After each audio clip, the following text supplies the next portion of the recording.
give you an update on the $73,000 for a Cybertruck. How you can get a Cybertruck for around $73,000 before taxes and fees and everything like that. And we've got more proof this time because we've been harping on this lease buyout where you can actually get it through Chase. And now it is eligible on Tesla Trust and Chase. And we've got screenshot proof of how this actually looks on the Chase backend. Shout out to Doug for picking up their Cybertruck and doing a Tesla lease through Chase. Here is what it actually looks like. If you want to take a look at the breakdown here of all the different costs, because yes, you can get a $7,500 as a loophole through leasing it, no income limits required or anything like that. And that's the biggest thing when you lease a Model S, Model X, Model 3 Performance, or even Cybertruck, that $7,500 is passed through to you on a lease. And so here is what the option A would be if they were to pay cash and not get that $7,500. And if you lease it, you do get the $7,500, but there are some extra fees on top of that, acquisition fee, buyout fee,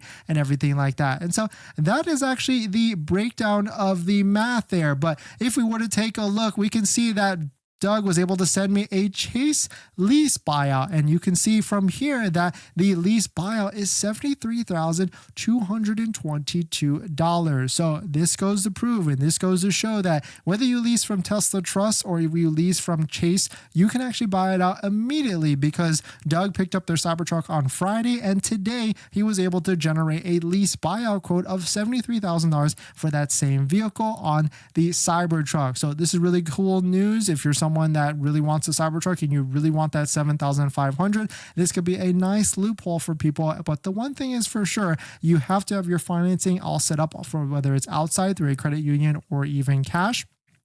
And of course, you do have to act quick when you want to buy it out because leasing does have interest, and every single day or every single month you don't buy it out, you will be tacked on more interest on top of that. And so definitely a little bit of an FYI there. But now it brings to the question, because now that there's Cybertrucks being sold on the used market, secondhand, and prices for them are not doing so hot. I don't want to say they're crashing, but I mean, you tell me. A new Cybertruck on a Foundation Series Cybertruck was $100,000 about a year ago, maybe even 6 months ago for a Foundation Series. And here is one that went for auction on Bring a Trailer at $75,000. This one does have 14,000 miles on it. It's in California as well, but it's also a Foundation Series, so it's got extra goodies and packages on it like full self-driving and things like that. Now, of course, this is almost 6 months old or a year old, and I don't know what actually the VIN in here is. Oh yeah, so it's actually a pretty low VIN as well, so 1,000 units in. So this could have more issues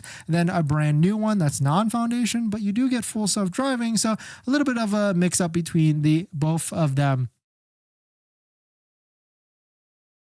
But still, pretty interesting stuff. Let us know what your thoughts on it. Love interesting. Did I do this actually? I'm trying to remember if I did this. But pretty interesting for sure. $75,000 on this one if you are interested. But I would say I would rather get a Foundation Series because of all the different extra packages that you can get on that one versus a brand new all-wheel drive. But of course, I would want to get a VIN or a Model Y or a Cybertruck Foundation Series in like the 20 to 30,000 VIN. But I would get more value by getting a Foundation Series. But